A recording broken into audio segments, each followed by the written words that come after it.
میخوام یه داستان جالب از بازی تقدیر با دو رهبر رو براتون بگم که بازیگرانش جلال طالبانی رهبر کردها و صدام حسین رهبر عربهای عراق بودن.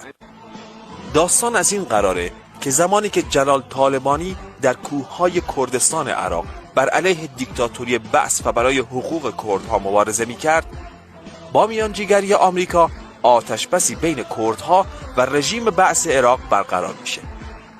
اما صدام اینو یه پیروزی برای خودش میدونه.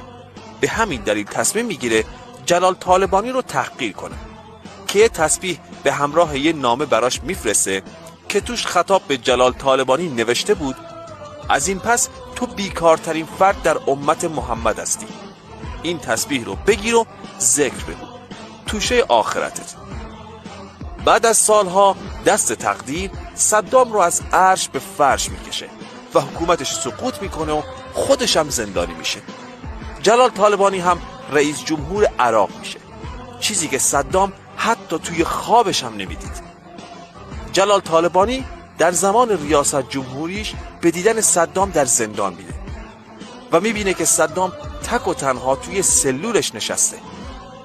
جلال طالبانی هم همون تسبیح رو به صدام میده و بهش میگه: زمانی که فکر میکردی من بیکار نشستم